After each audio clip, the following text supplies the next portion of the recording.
what they want the commercial department, you know, as we say, especially the commercial manager, or how best on turning all this into money generation venture Yama club, no, and until na Kofika no, Yamano other people to work with, so that ube segmented department, you know, now obia one area or her, or also ebe playing role. For instance, sir, and the house for baby anu, everything commercial. Now, Oma expanded no, marketing, advertising, sponsorship, branding, and this how you know will come under sa commercial manager no, if you are marketing manager, or he comes under you. Wait. Then on the operation manager, no, I feel lazy. With Opari, who is the mouthpiece, who will serve, will be the interface between the club and the public, you know. And the Omon Nasa office, you know, ombe operate. And the so in effect, okay. See. For what I know, what they say me limiting it to House of Folk as a football club. Commercial manager no, or man contract he has signed, he is responsible for sponsorship revenue generation. He is responsible for sponsorship revenue generation. That is the core duty. And sana the above for canina as brands manager, what this ano money in our back home. But the core duty power what their man and then say you should study the market. Take advantage of opportunities at Baba Market, you know, and get good sponsorship for House of Folk. Send a bear the financial aspect of House of Folk and be very strong. We are sure of that, okay. Yeah, very strong. Because the hurricane, I think that is a broader picture. Say, go for business sponsorship and sponsorship. I know when I said the core, and I said, bad for the account, but the core the responsibility power. Because the core, that is the core. Made them feel say he was in charge of all the channels. For instance, he said, okay, match day revenue cries under the commission. Yes. Ticketing. And he said, okay, a sponsorship, no core. That will be a core change. Player sales.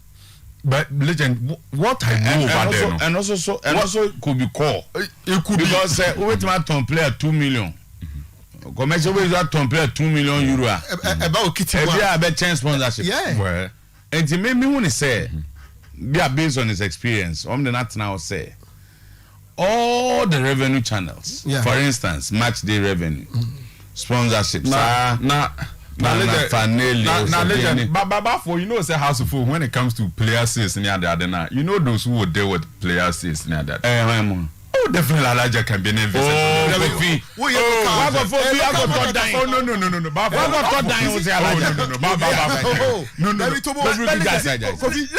That is the reality.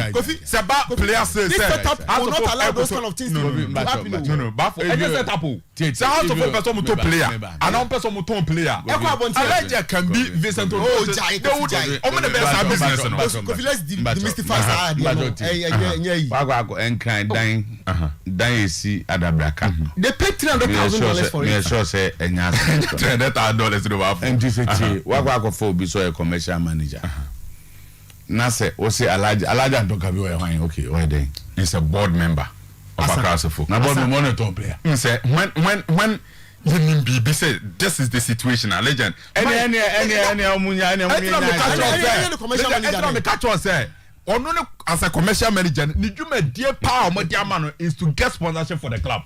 I don't sponsorship in the oh, some man specific mandate. A moment specific mandate said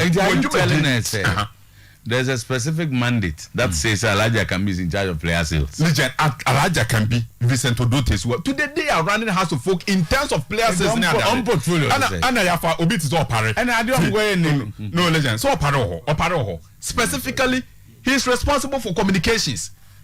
Oparado, or a management member of House of Folk, specifically, or a responsible for communications. Even though I can be any Vincent Woho.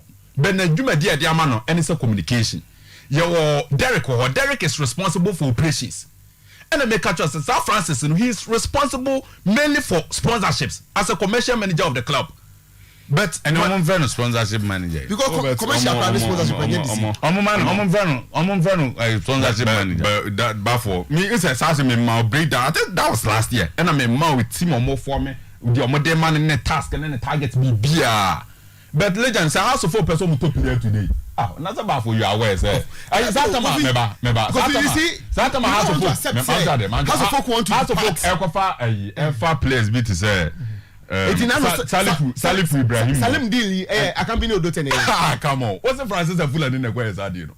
You see, you are not getting the point. Francis Fulani and yes our business no. But Salim Dili Acheampong deal na the position. Now I don't know nimpo kwa Acheampong. Me who how I like that. Commercial managers basically are responsible for financial management of projects. Yes. Recognizing business opportunities.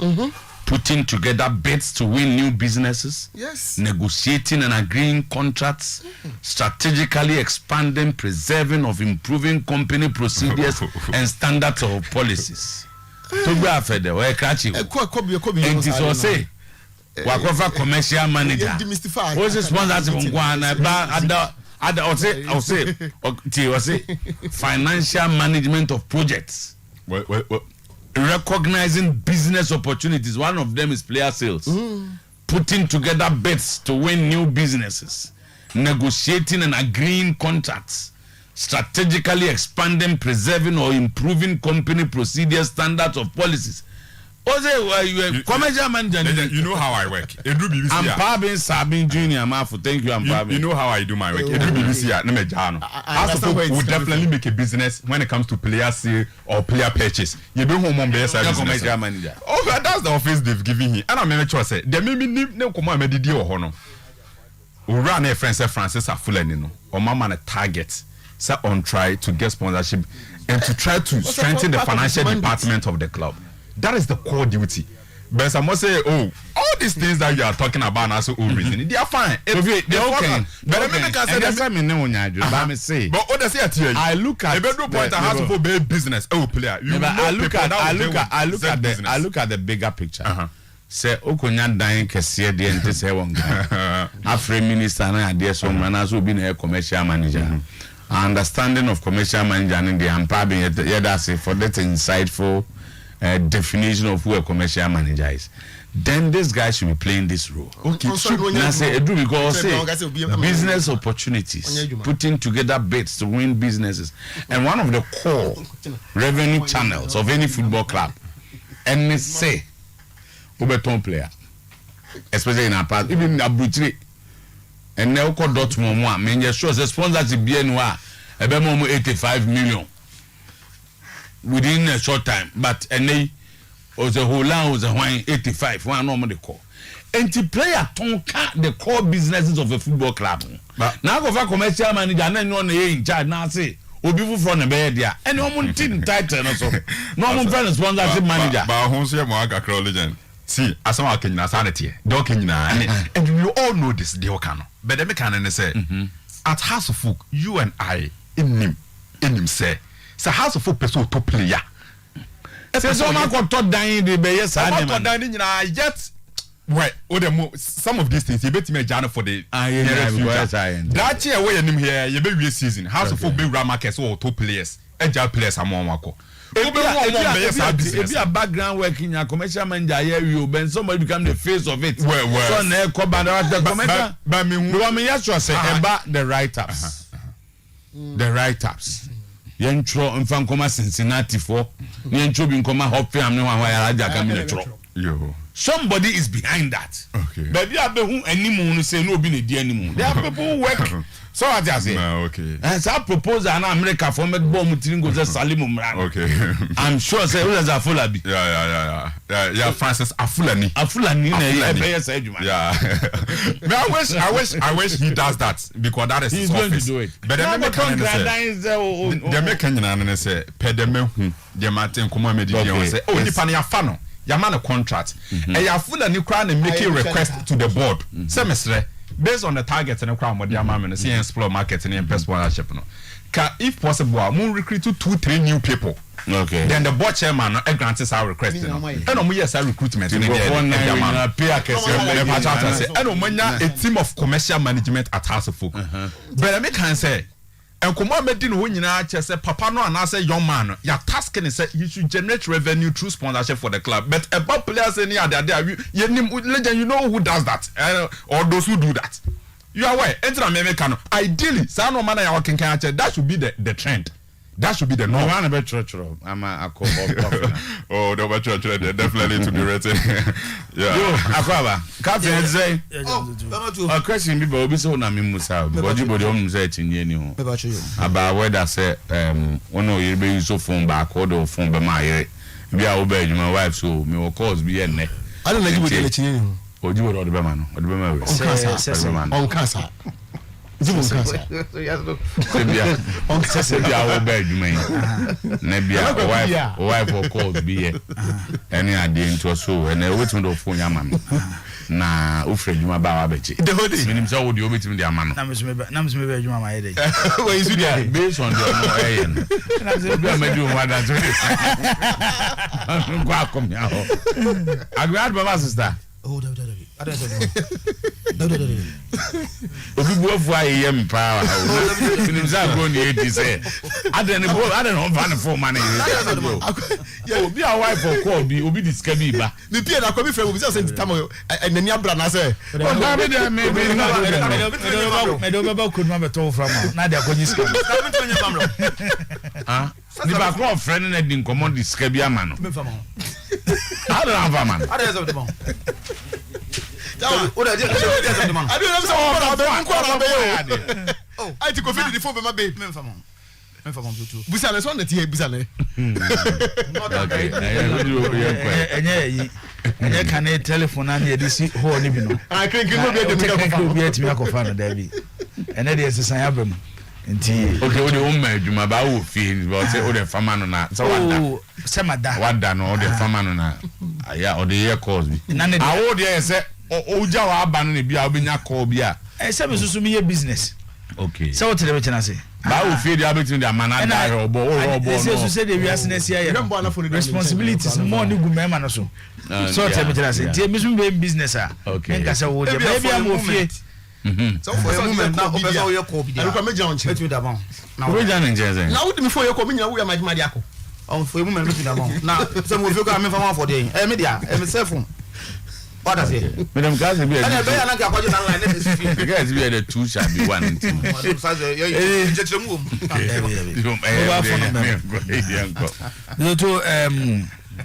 but yes nko ni bebe last week na me new opportunity to see part of the agreement between House of Folk, Cincinnati and Afi Hoffenheim on what the three clubs ever benefited from omudilo omusaye say basically omusaye deal no it doesn't come with physical financial benefit the moment in a sign deal no but it comes with a lot of benefit and they has to pull omumpo the moment omudo omuha join Cincinnati Hoffenheim it has become a challenge for the club to raise the standard of the club. And they are almost secretariat.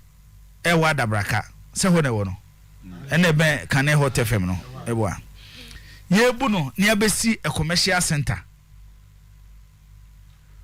Sa force na eba ni nyina na ye part of the deal because Hoffenheim Cincinnati has emomo ya aware said they are going to raise the standard of the club. Omoba and they went to House of Folk secretariat. Omoko Pubiman.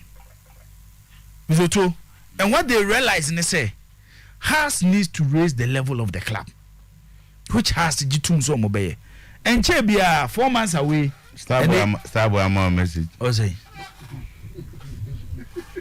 I sing a business. We are through. I see a business. We are now. A business. And then Mizoto, after raising the level of the club, one thing is so key. Our partnership in say. One, the brand House of Folk should move. Let's say a global brand. So what the reason why House of Folk signing Sule has signing Inkuma. A part of agreement Libya. ESA has moved from being a local brand to become an international brand. Sule a player. On said they no more announce Sule no. Everything about Sule was only the only guy and only the only player about Ghanaian Premier League Awaje Champions League. They were sending a message. So Omo Samuel Nkuma message nene say Omo to a player wabo at the World Cup for the Black Stars of Ghana or international image. Etine umpo. So what is a house at Tosule? What is a house at Nkuma? Obekwa ko hwedi atwam. House ne kura hen no mugina. Ahwode be no mo wo amakofa such players because these are top stars. It's raising the brand of the club to international level no. And on the kofa Sule any income sign and buy any. We to moving on. Baby a house what benefit will deal no pay any. Hoffenheim as a club. AU Cincinnati ne has their nursery club. Ye basic asema me to ye nimse Hoffenheim sika asem ye chen clubs imi no. Hoffenheim so ye one of those clubs are a believe in youth project. Africa crowd the my market pen. Prince Tego bo Hoffenheim. Chinedu Obasi bo Hoffenheim. Ene ye ka say they are also in negotiation Vosaso bo Hoffenheim. Omo were in negotiation to sign an agreement with a Nigerian club. Which the project is being led by Chinedu Obasi. They are picking clubs on the African continent. What they want to do is say, Omo will say talent to Africa. Let's take advantage of talent in Africa. No, now you associate here with clubs in Africa. It was your home clubs. No, at the same time, these clubs will get money. Whereby you to players, no more should they raise your standard. No, boy, ya call Cincinnati, Hoffenheim, USA. Salim, so if the deal is completed by January, which and I say June the menyesho sobeko by possibly in the winter transfer window. So move into Germany now. See a KBBA boom has a full stand a chance of earning over 1 million euros in his transfer. 1 million euros. Mizo told him the 1 million euros. Ebetayama club no. It would almost a free next season econo. I have heard the signings of House of Folk ye. They will be signing more young players. Our market value was low because of what Omodo Muhakwashim. Sign a football tier, Muzo. So be a decanjawa. Na dia no nimi echenwa. Fa ho kobono. Na won kire ye. Eti enei upo. Has any Hoffenheim ne Cincinnati, Kotokone Southampton. These are clubs are based on their standard. Untimi fa ye Ghanaian clubs are. Ye G2 yeso magiji trophies no. Ehun tutu omo. Tina de bia na ha me ne say. Ye ka say Kotokone has. Omacha wa Africa GM. They are not competing well recently when it comes to African football. Nsanyo manyoma we nyina account. Financially they are weak. Omusika samonye. Bonus ye disika na ebo. Bizoto language of football tia yesika. Last time na me ne club na bidding komo. O say not a single day enter the club secretariat. Omusika aka less than 5,000 Ghana cedis. O say that na team de begu. Because players you could train you beto nsuo. You better blog, you better way, better way. It's every day the secretariat should have money. I'm the best finances and your money now. It's I think a quiet house of folk, a fast sudo monkobo Cincinnati Hoffenheim. A big pushy club no to do a lot of things. Okay. Because Nina a part of the agreement. Good job done. Say and they house of folk one, able raise the standard of the club and they starting from their secretariat.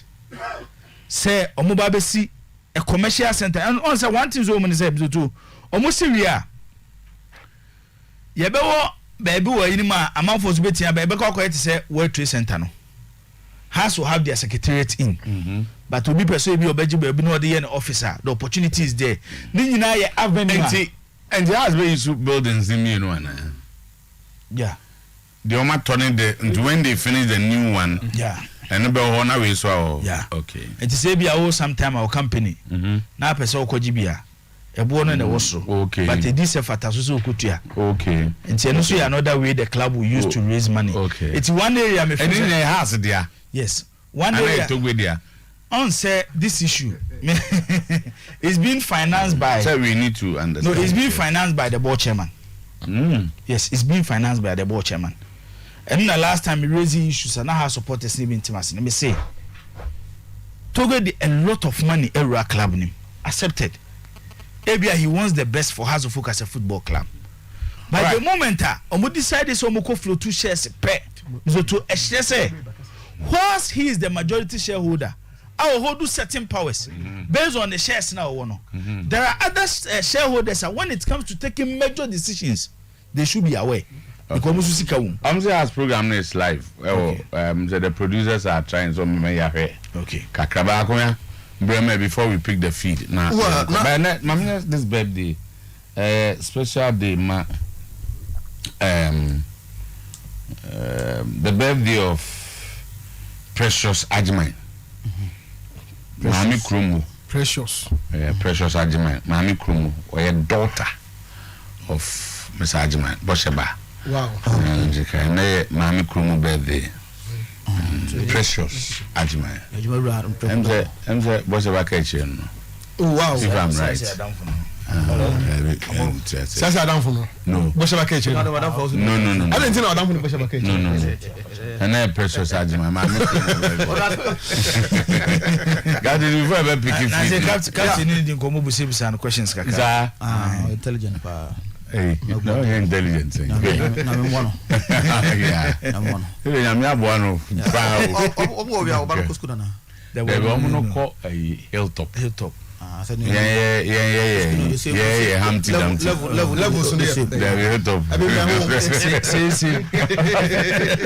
Hilltop. Person move a bit away from House of Folk and go to this the integrity tester. If for no, I start on person way.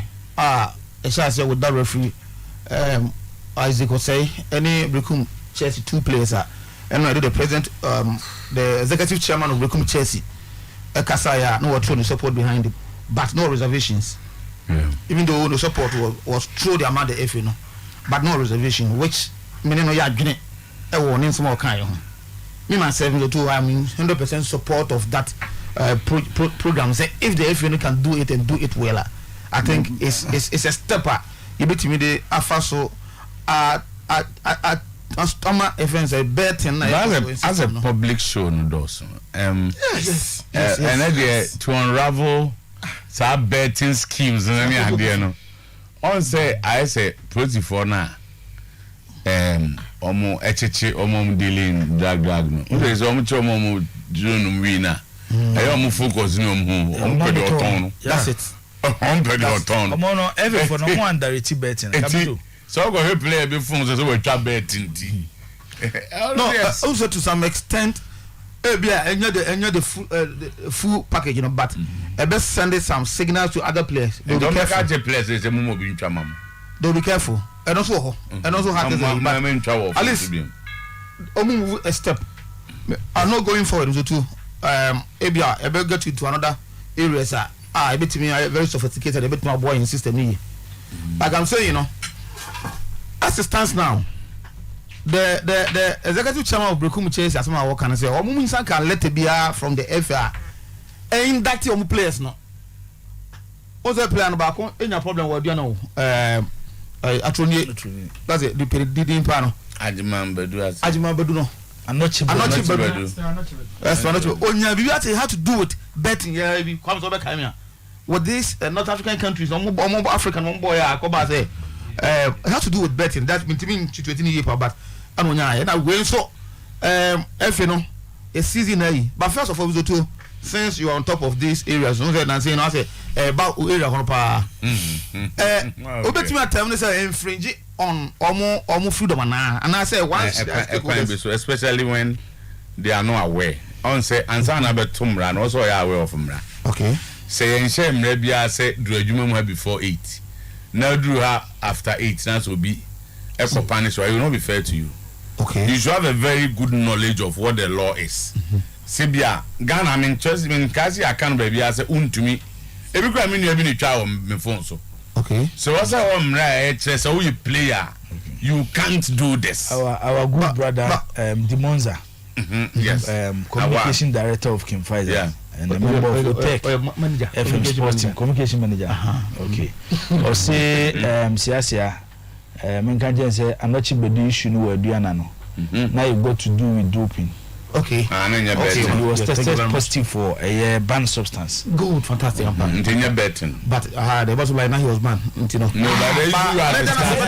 the issue you are discussing is betting. It's the bottom line. No, but you are not fair with the issue. You are improving something. That's a bottom line. I'm not sure who can take you on. I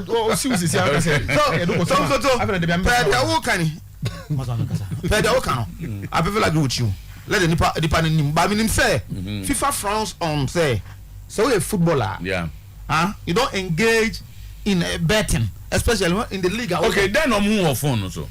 That is when now the president, the chief executive chairman of Chelsea, can say, as at now, no, out. Even the producers, at the abbey, say, if you know, they are couple with your children. Say, or more, we are not trying to betting. But the team Chelsea and Casano, say, as I don't know, Casano, they've not received any letter from the FA. The players, whether they are banned or not banned, could do that. Every time decide, they say they will not even discuss it with you. But they are the who you know. No, if FIFA, you know, free in a buyer, but different country the buyer. Now, if FIFA for a buyer, FIFA is in FIFA. Yeah, FIFA frowns on it. So FIFA frowns on what? On betting for. And then on who people not so no. That is what me yes struggle no. Okay. But as it stands now, I say out to say. Chelsea players a bet. For that matter, had the opportunity to play the league going forward. That's why me feel said the FA bet me aboying more. Now who dear you say he said. At the end of who because the players no the question is I don't know me colleague executive say if the player no on try bet na on try bet if I Ghana football now say European football will try and also no because the FIFA they say in the league the whole can say Henderson bet me try Ghana league good and on your body league we are part of we are stakeholder of that league no. You are not allowed to bet at all. Then the storage Than the storage former Liverpool player. Lilian could try bet. Yeah, the storage. Yes, what catch you say? There's an interesting message you also don't call the break of Ricky, but commercial center. Yeah, commercial center. Yeah. Now Urana Fulani. Yeah. Because as you've heard it, we are today commissioning our commercial center, which is indeed a new deal, the new deal indeed, or an innovation in the field of football management. I don't know many clubs that have dedicated commercial centers. And so this is a very, very important milestone in our journey towards attaining preeminence in African football. And as we've already been told from here, we'll cut sword for commencement of work on our brand new ultramodern head office building.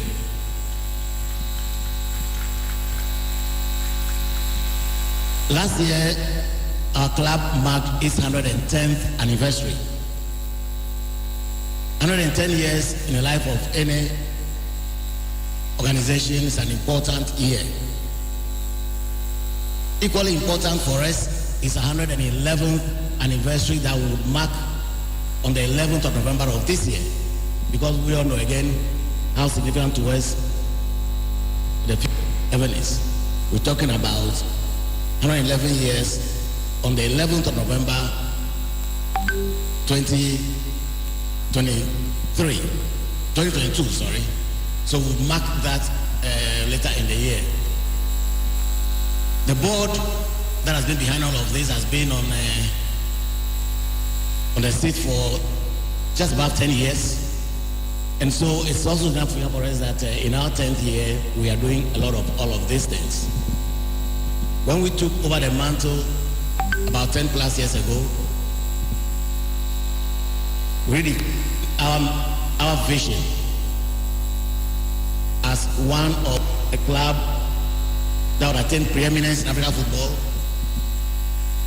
but doing so while contributing to the development of youth and also our communities.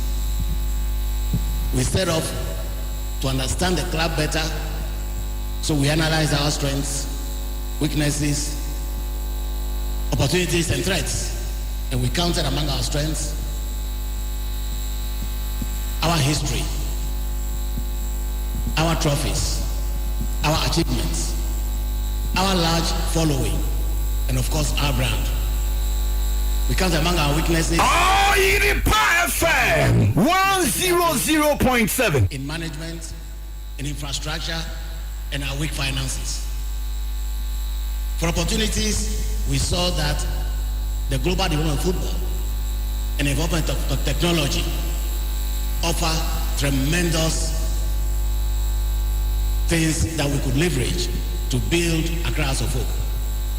And of course, we know the threats to our work, and we counted among those somewhat lack of unity in the club, and also, of course, competition is always a source of threat. So we have set out with strategies to deal with all of this. To start with, we redefine the values of our club. Most notable is our ambition, that desire to attain preeminence in African football. But we know that with preeminence in African football, unless we work very hard. So hard work has become one of our core values. We know that to be able to succeed, we need to persevere in the face of difficulties. Perseverance has become an important value of Accra as a folk. So we have ambition, hard work, perseverance. We also know that we are in a technological age. Innovation is important. The future belongs to innovators, dreamers. So innovation has become an important part of our DNA. And we're dealing in a society. So we are a member of society. So societal values of honesty, humility, empathy have become very important also in our value set. Following that, we define our mission and our strategies, focusing on the need to build our management strength, and that's an ongoing process. The need to develop our technical strength. We've been working very hard on that. The need to deal with our infrastructure deficiencies. The need to improve on our finances. The need to deploy technology in whatever we do. The need to establish alliances with other clubs so we can learn for our mutual benefit. We can share for our mutual benefit. So these are the values that have defined what we've been doing all along. Now to the specifics, particularly as it relates to infrastructure. We identified the need to build up infrastructure as a very important strategy that will aid the achievement of all that we've been dreaming of. First of all, we noted that infrastructure is a basic criteria for qualification to participate in the forthcoming Africa Super League. We need to position as a folk so that when it comes to infrastructure, we have the minimum that's required. The academy, very important. Our own sports stadium, very important. So these have all come into the gamut of things that we are trying to build. You all recall that last year, among those strategies, we've been able to realize important involvement by House of Folk in an organization that brings together 3 clubs from 3 continents in pursuance of one mission. So we found ourselves in a good alliance with TSG Hoffenheim of the German Bundesliga,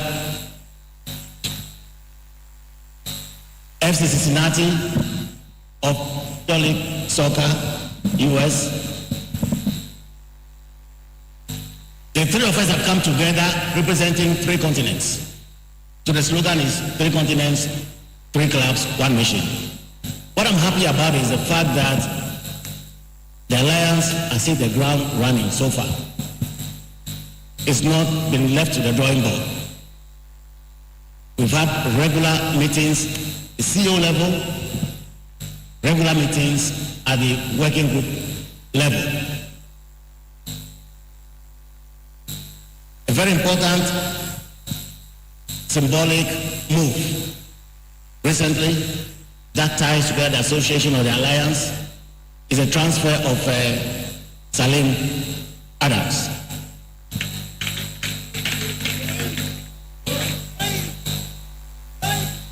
We want to be a team that wins trophies. Let nobody think that House of Folk is going to become a selling club. No. We want to be a team that wins trophies. But when opportunity become available, we allow our players to take up those opportunities.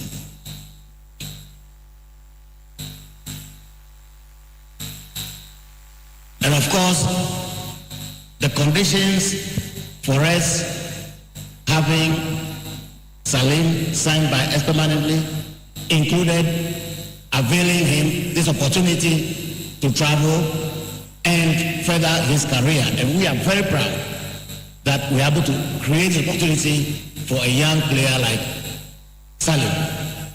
We believe a lot of opportunities will emerge from what we have started under the Common Value Club Alliance.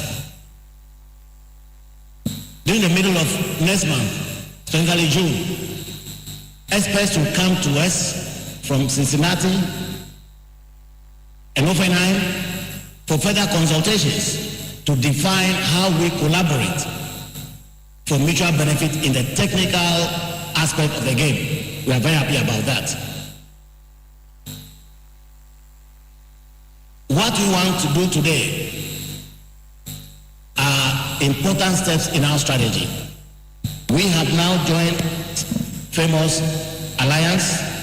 Today we are dedicating our commercial center, dedicated commercial center, and for the secretariat to temporarily move to this place. Everybody will move here to pave the way for the next project, the commencement of work on the construction of our new head office, a 4-story, very modern building.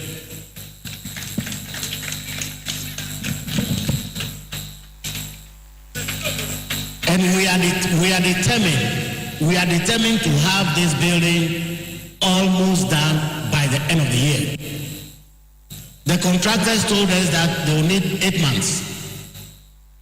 We have almost that many months, almost. So we think by the end of the year, that building will be almost done, and to become part of the celebration of our 111th anniversary on the 11th of November of 2022. I'm very happy to say that we have defied all the odds in the construction of our Pubiman Academy.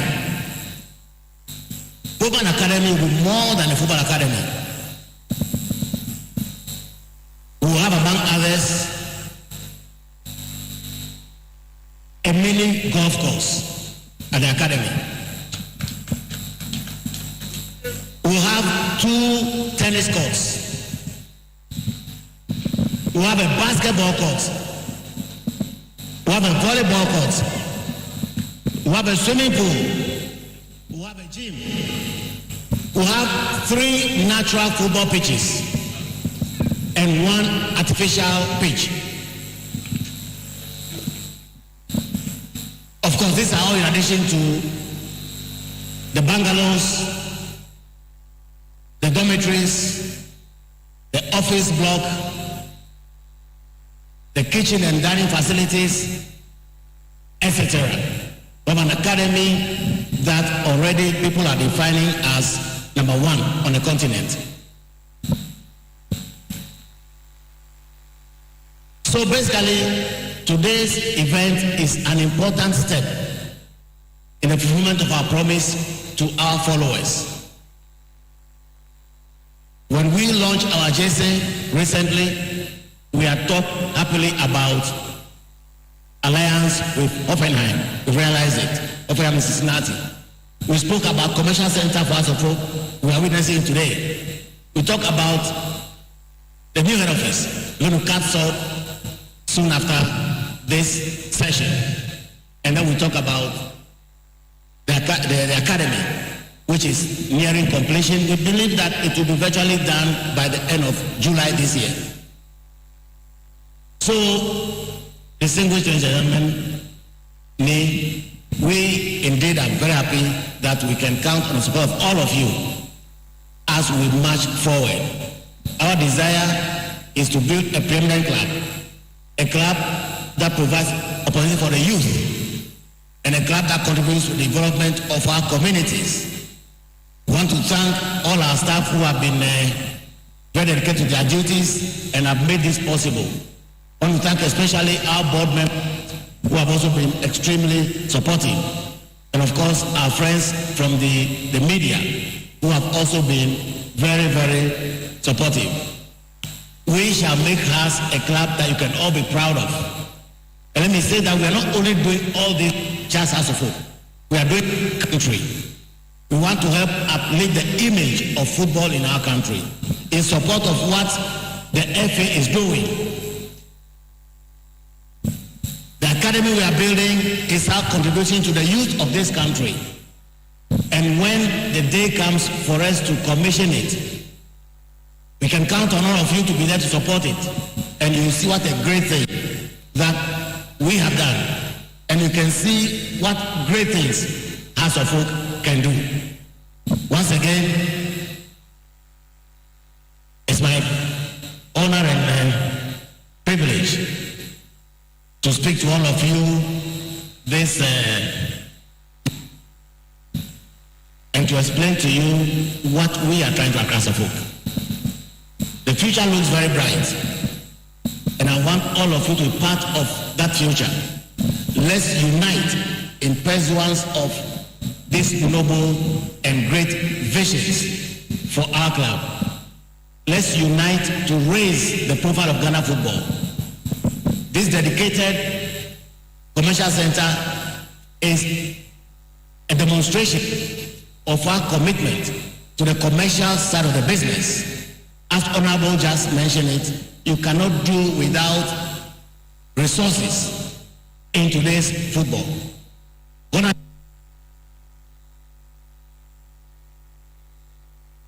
The days when players played for free and for love of the club.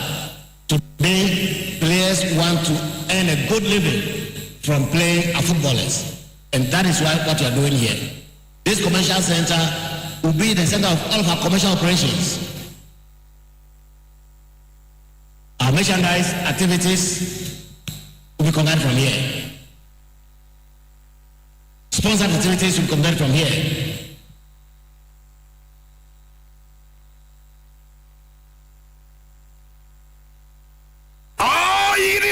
FM 100.7. Togo afedena kasa no yenwe wache nyema mu a ticketing. Oh, okay, ayina ba ya to answer. And of course, we want to relaunch also the House News, both in hard copy and online. All those activities will be centered here. Once the urban is done, all other staff will be manned, and the key executives will be at the new head office, which will be where Secretariat currently is. We strategically chose this place so that it's within walking distance. When you leave here within 2 minutes, you are at the head office. So we can collaborate very well, coordinate very well. Let me give another good news. We recognize the importance of our fans. So within the next 2 or 3 months at the maximum, we shall also open House of Folk Supporters Liaison Office.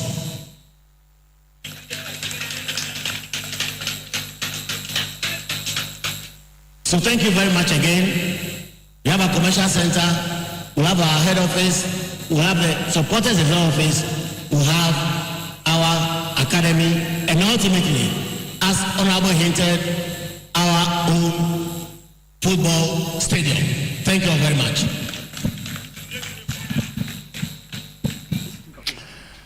All right, so. Thank you very much, Togbi. Thank you. Another round of applause, a bigger one. Togbi Afede. Sana or Ende no. Mobile near my heart of Binyan, say they are also going to have their own stadium, a 50,000 capacity stadium to be built by Accra Hearts of Oak. And then Ekeka. Young Govi. And so Togbi. Ni so tata wo bia oh baba na better ni so tata for what reason no say I was in you have what change as about was go bi enkwa I think say normal be say na nyina you expect. I mean, if you're a journalist and you're a fan of the game and you want to see Ghana football say be kon anymore, and normal be say now be expect senka day after day, week after week, month after year after year, or better senka your clubs, and especially the elite ones, you know, yeah.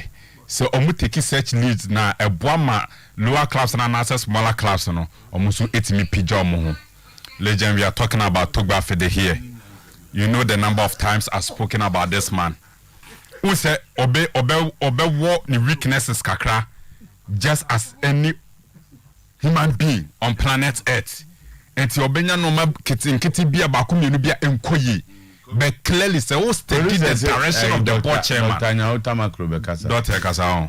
Okay, doctor. So nyama so. Ana wabade. Right nana. Okay. Dr. Nyauta Makrobe katikati.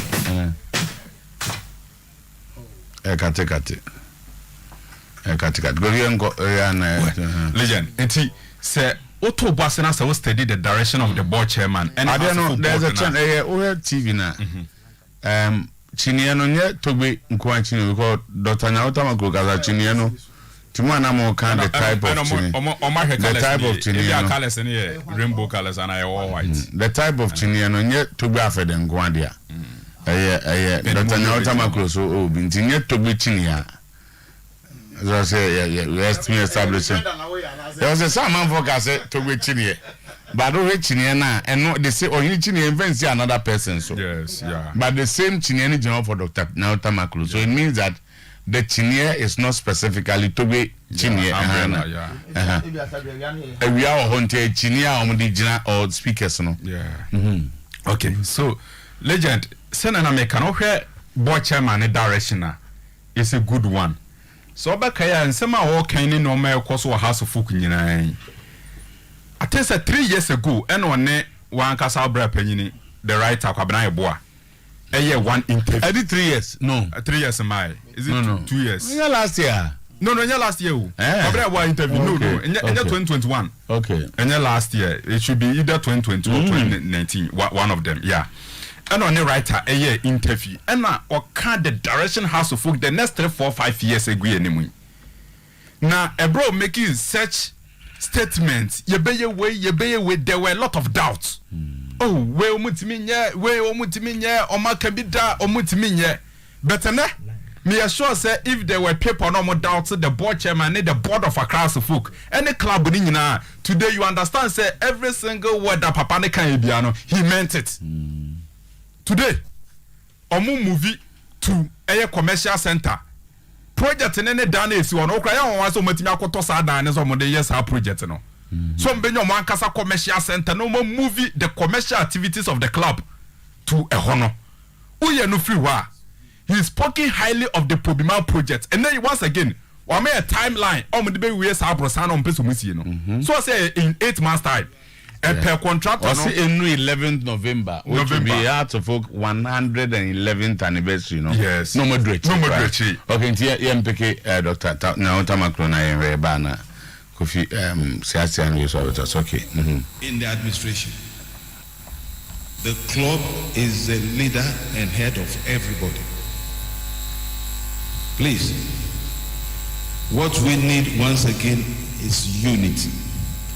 I'm sure very soon we shall see some of the past leaders of the club and we all get together to have a united front. First, it's a great fight.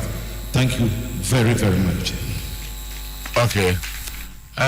Me will be to honorable Nilante, okay. Kofi Yena, I only know some Urania Otamakro, and also Kaba Unity in Kabum. I have honorable Nilante Vandapo, or no,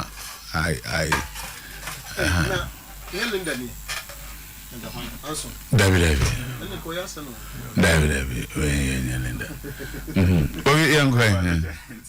Waka club no my project. I prosper Haisiado in his capacity as the general secretary of the GFA. Now no make the car can say. I service in Bacho.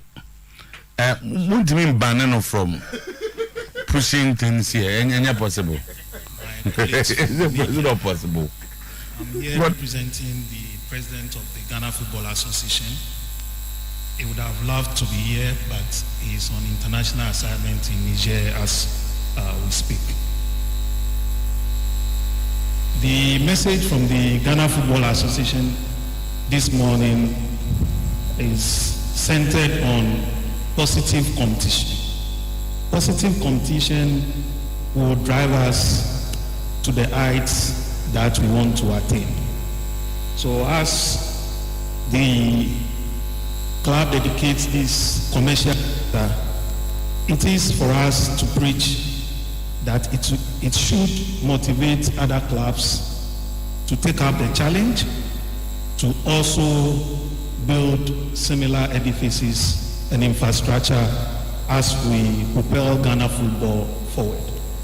So the Ghana Football Association is very excited to see Kumasi Asante Kotoko talking about building their own stadium. Accra House of Folk talking about building their own stadium. Now the commercial center, the clubhouse, the head office. We would wish that other clubs will pick up this in positive competition as we work together to uplift Ghana football to the levels that we need. We've heard from our senior about unity. Part of positive competition is supposed to unite us. The game itself brings people together. So what the Football Association we don't want to hear is division. Division in the sense of hooliganism, clubs beating people from other clubs and causing distraction to property, team bases and the like. At the FA, the news we want to hear is such as we are witnessing today. Improvement, progress, and dedication of offices and infrastructure that would build Ghana football. So we want to encourage you and we want to support you to do more as you lead the way for others to follow in the positive direction. Thank you very much. Thank you very much. I go Vicina, just I'm maybe go prosper as and was a positive competition. I am sending to have the right competition and no so the occasion of Art of Folk ABM commercial center no to be after the Akasa to be customer ya bono tofa the all Kenyan say Sadi WS in Ebinia say Ubenya football club almost a commercial center ni no can by agreement no can salim e confaso de bebaso ene ne ma Heart of Folk be say Ombesiom stadium e dan so by November afin 1 year Ombesi dan na wi a new one no afi so Pobiman binya 3 pitches, natural pitches, 1 artificial pitch, tennis court, swimming pool, volleyball. Or say it's more than a football edifice and a facility. And all kind. Now no chechim no the future of Heart of Folk Dr. Nyauta Makroso be cancer about peace. Me won say ni Ayibonte Gbese Manche former team manager former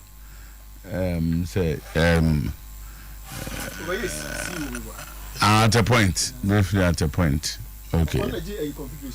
Yes. Okay.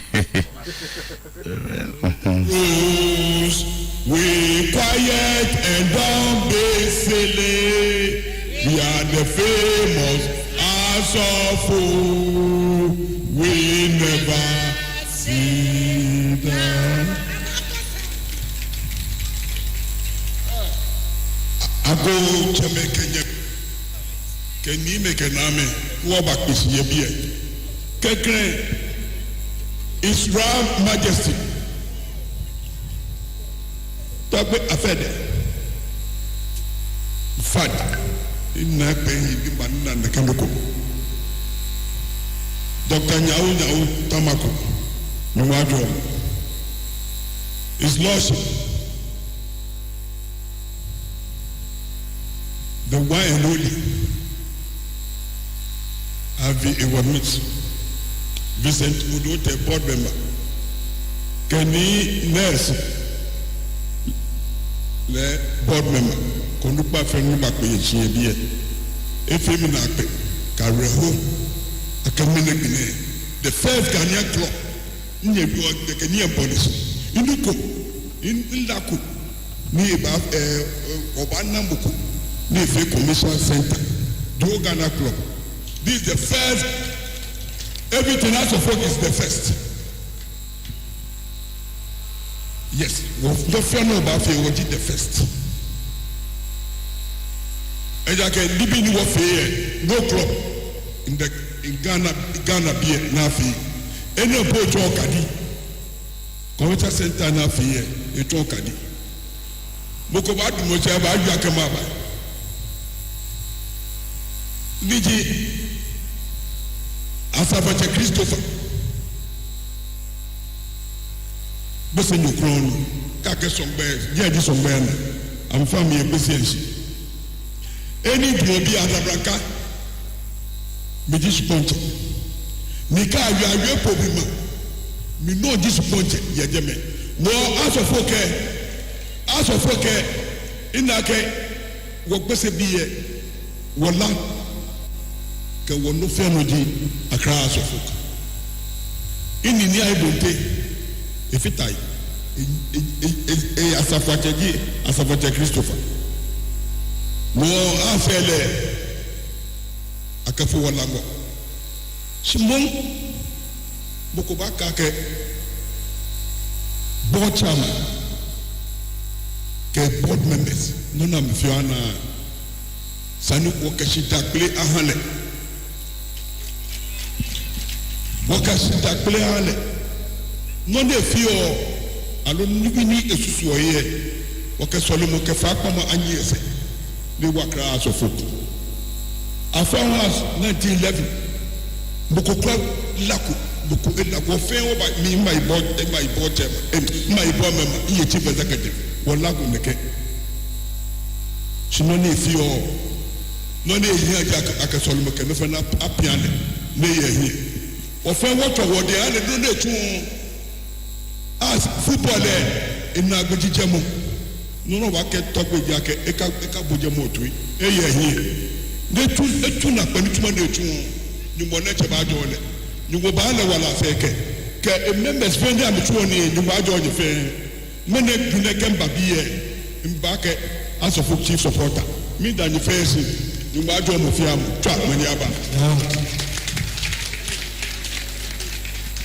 Thank you, Lee. All right.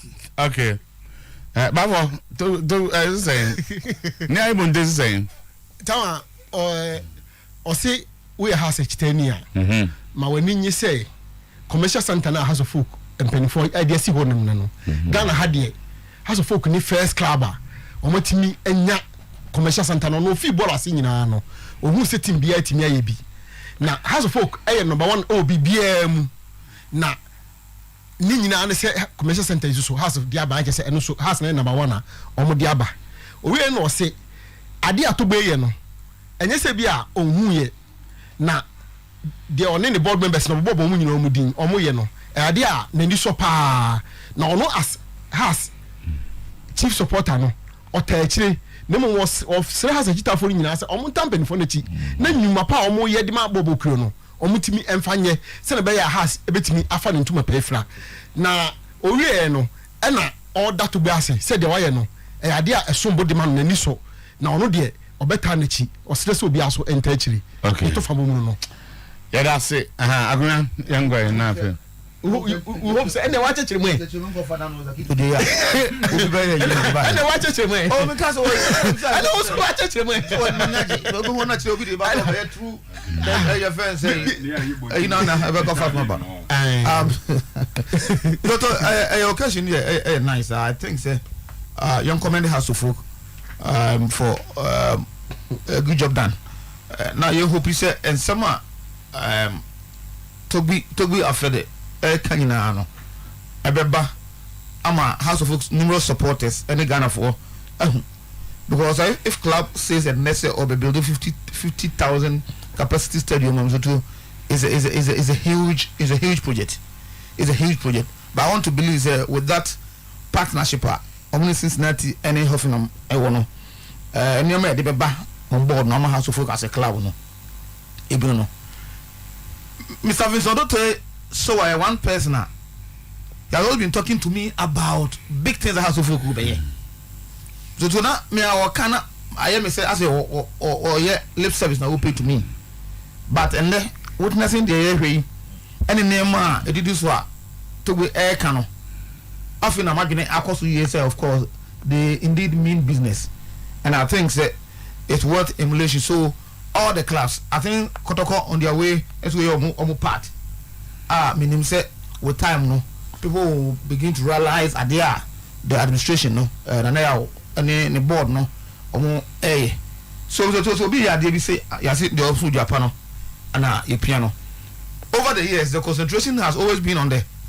I felt Yesha Kotoko she has and a G League and I say now unya bibia to show unya bibia to this some say clubs here 1911 year house of folk and 35 Kotoko buy you know who party be physical think say omo aya na unya bibi now I say in recent years no omo realize this idea no to focus to building these infrastructures and other infrastructure and other things ebe monumental mom so to be original to be ebe so idea we have to folk no you can boast of this because how comes that to folk a club 1911 Aja Africa now has a J Aja Africa we now will be taking documentary now has a training national lotteries picture Sakura picture so you hardly see a park so be unconscious sometimes so only one now will come realize a team a training but now has to folk a premier club I don't know which training so with these things who is na maniaso you know some other FA scribe Eka said the FA are looking for positive things like these things I think I'm with him I'm with them all other clubs maybe in your own small way can do something a little to show say at least most of them more because they be Ghana football your colleague say Ghana is a football nation na say you who go say name we so now say a football nation now so it's all good for house of folk the supporters unity now more calling for no I think so best animal we and the supporters keep on fighting like they've been doing recently they should put your heads together and make sure say omina pushy agenda even though within that but the most important thing is that as a club no I'm a club no I benefited for years to come no a paramount I say so I urge every across of supporter to show the support towards the board and management no I think that to go a long way to help the club too. All right bravo Tama say obi wo and that so be e be a hope kitikiti be say that be obetima restore this club from the hands of Tobea the person must probably have to do a rethink to be on table. That is when why is it as I see soon working but me can omo and me omo for say omo what it takes on betimi na apre na ya gitimi feeling say who say there are people who has that kind of thinking and I'm saying that the year who ni no I wish that group of people no be rating and here 1 2 so we have to folk supporter I think say the time to be excited about your club any that time I mean say Togo atase Odoteni Akambi and I'm 2 weeks so I'm providing a place to build that 50,000 seating capacity and my understanding is that omonya a place e Ododoa likely say ABA in the next few days and weeks ahead no ABA on by announce a place no na omako katisod then the commencement of the 50,000 seating capacity and also ABA online and almost Legon stadium no send omo ye no bi am say sa so no beso mo hwe omo de be so the news na around the team no wadaroma o ma yetie to gbe yi ya tete no ma obobo so a ye nyina bi hodoma you can see the commercial center you can see Pobiman you can see others no so e wo hono mo a at least ya tete tv anim say ebeba so I think say afa na ye hu pa sa club value alliance no afa na ye hu aba efiase eso edeba and I just want to hope say in the next years ahead no e be yield more results e dia team no even one move per just one player ono kra no one shed anye has player as in has and atete no but emfaso a asede ba no say say alliance no e koso konanim na e bia e produce more players e produce other things a house of folk e be e ade a e be gina yie pa I am excited say obi obeka say bia e call for unity tama nkabo mu edi mputo ne kan ko eba se wantwi wo kura bia mu abusua kra no wantwi mu a ya na ne kan ko no ya na e ka chi kakra me feel say we phobia na at least for the good of the club no send them for call for unity no obi amfa ne into ho na omo nkamom ayame de untimi call for unity when you don't attend to ebia omo ye peeved and I say omo ye worried and omo some concerns enti se wutie Dr. Nyahota Makra o say enche bia supporters be hu say past management members and administrators ni bi no we be hu omo say omo ba around the club no because some of them now problem no omo fi say ya sideline no omo ye push omo out of the club and I say to na wafa team no and as one person obi obi team ne ho enti if you bring all these people around I think say then all hands will be on deck and then they will pull the wheel and the house of folk will grind even more faster than senior airquay. Enti tama a good news for the Phobian family. The yehu in the idea yemubinumu yeniaso. This is the way you go. Media sa comparison na tama ya nebinumu yeno. Me I'm not for it because say I can phone for say engineer could be the BH. I don't think say I expect a squad deportivo say chinchina wonko there has ye. It is a football club all right but na who dey ni say no city no say ono so ne target na was tell man what me achieve me no I'm for it. Enti I don't expect say ebia bekum Chelsea wonko there has ye. Once so e say na no mom do mo preach omo vision omo mission no say omo live by it me I'm for it. They hear me say on be competitive when it comes to playing football games.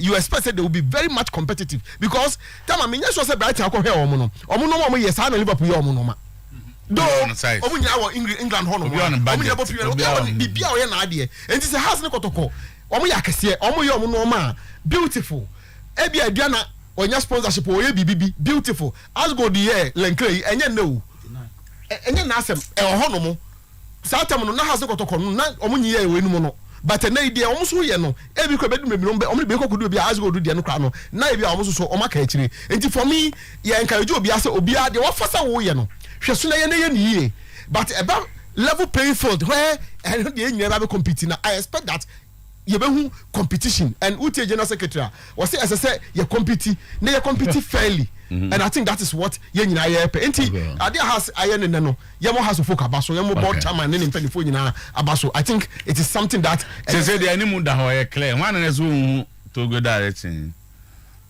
the based on the work can clear you can see I think now we know that there has team no echo okay now at least you know say it is say no omo chat certain power that omo ko no hu ne clear Kobi uba na afi ya de atwaso. Legend, I think say nyame adom otina na ye the far no man course no one after the other. You say various facets of House of Folk Football Club as an institution. Bebia Acheampong, bebia me manage no. Ashe club ni ye pa ene or more technical department in terms of coaching staff or playing body, players or mass handball. No ababa be infrastructure na and the club one person will put in place. Any timeline I am with the go home. And trying to make sure say timeline on the beton no eventually entry hono na then are you ready? Say oh yes sir, ayana you instill great confidence in supporters. My supporters enye gidie wo club nim. Say board chairman ne writer ye interview bi o ka kire kwabena ye bo ani wiase afa na nyina say ye be we ebra ne so ye no wo ye. Enti ene say board chairman sanso be gina wo be ka kire say in 8 months time yes but it's a 4-story building you bet me complete your supporter not to be gidie. Why? Because some 2-3 years ago papa ne be kasai na watimi aye. So based on that, supporters a lot of confidence. So going forward, you know, and seminar you penning for na can you bet me the what also. What touch on academy, what touch on infrastructure. Or pay huge tribute to the history of the club or starting in Casaro. Or pay huge tribute to the supporters of the club, also more huge following. And I respect and what they has for supporters. I respect and what they the predecessors of the club. And no more that is the history of the club. To say I know the history of the club, meaning the followers of House of Folk, that is the supporters. And then legend, baby House of Folk genesis here. This is how a football club generally and ideally senior run a football club. Say open me samene up the amount power. This is how a football club is being run all over. Why? Because a normal football club you pay no. And no na toga for the any board and any penny for the account today. Because some mete Ghana yet Chroma say. No say me who's a football club say why especially the elite ones ain't mean produce talent from the academy and I because I man was it me breed talent because naturally we are blessed. And now with our academy project and because of Pobima watch 3 pitches at natural artificial baku way back. The man is our mobile campu players no from a very tender age. No more the spirit of House of Folk not to omo. And Takwanu onyine bano. Seme House of Folk was our project in place. Akraba could be or ko abebi or ko training grounds or ko free bani. Or ko the spirit House of Folk sibomu bombo. Omo the spirit in the inculcate the spirit in the youngsters. No more the nyine from academy set up no. And no, eventually, said no can alliance in a binum beko. But some will eventually wear the rainbow colors of Accra Folk. Now my club in the now my club in the backbone of every single club an academy.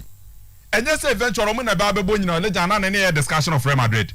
But betting out on young players in the bad tent, no, the boom no find Mbappe. So the backbone of every single club an academy project. A whole and today. Togo for the any penny for a person do money ko. No more strengthen the academy department of our class of folk. Oja and House of Folk movie no more training center Aquinas or Leguan Park or moving in to Pobiman state of the arts. And to no matter you training or now House of Folk sat dinner or my laughing stock or my Leguan Pamu. Yes, students in the bed training or my Chaka 500 cities or my decantia Pamu. Sound no money will be attending the past. Because every elite club should have the training academy. What is a training pitch? Okay. The training Let's part. Listen to the support. The training pitch of House of Folk, Pobima Academy, commercial center. If you put all these things together, I think club is on the right path. Yambo Bochaman or Abaso, you better boss in your fan, send him catch on and Yambochina. You better find one after the other, yet me room legend. All right, the 7 say Bansi, I know from so many and Mumra.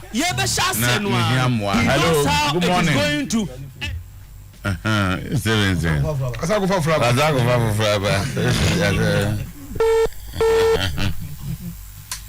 Okay, I say ni Aibonte. No, see you. Good morning. Hello, good morning. Good morning. Yes, Chief Yetio Wanye. Pacho, Bani John. You can say Fidi Chamsu. John Bani, Maninkoy. John. The Maya Kotokonidi. And so my ball has a fook. You may be Almudina Abaso.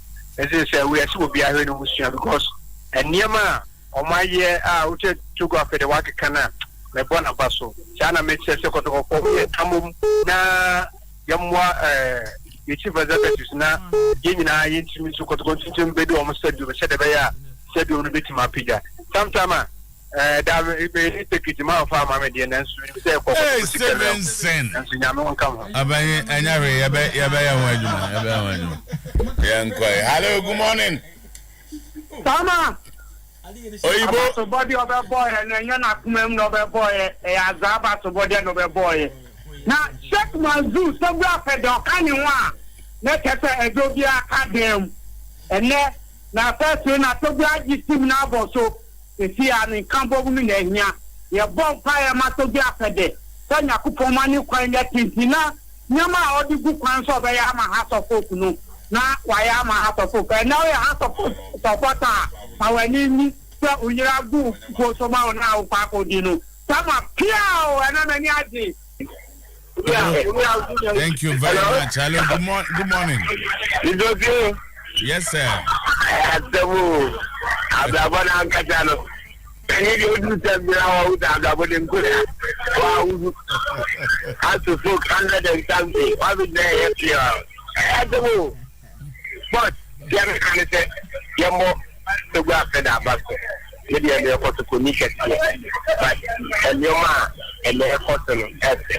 I want to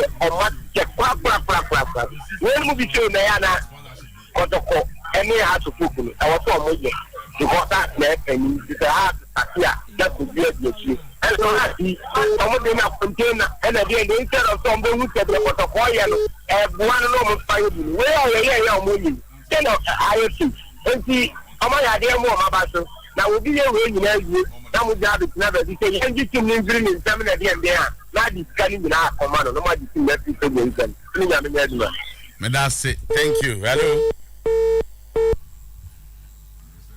Okay. Kofi Ricky from the Sudan. Hello. Yes. And then you can't get your birthday. Hey, yeah, my friend, happy birthday. Mrs. Solomon, friend, you too. Only me. So that I'm more only ever Japonia, but so now Tiati wants a blade. Nana from Pongata is watching my other Janov Namdodo. Nota, Bettina, a warrior football, may better than before. Almost no Musiano. Also, Ghana football, no, the bully now, first one in there, Betty to me more. Because first one will be a bomb that will bring up good position. May do see one now we are supposed to Wakuma Kudia, not a Tiakuma, and the best way to Greku, or we should bring back the lava, a point of a Obesi sa betting company no e we source mono onke no musiano interview ko mani game na chi na Ghana football no yade a ye ni dia kire pa e kwena ga chwa yakopon chira wo da ta me that mezo dasio. Hello. Yes sir. Sama Ajwani pacho ini city boy ni Otafu tio Otafu. Okay, man go no be maybe yeah tio to be any de waya de pa ene nkabum de omo keka kanina ne supporters na mo be ko mo bum ni na ye pa ko uye se na team ne so koso nti e se Ghana ha yi na team ni na mo din kabum be ne no mo ndai bet chucha no na ndie mo matin koso. That's bye. Okay, thank you. Hello. Hello. Hello. Hello, Tama. Yes, sir. Randy, it's you. I'm today. Me have to go to the house for the video. Tama, me think I said yes.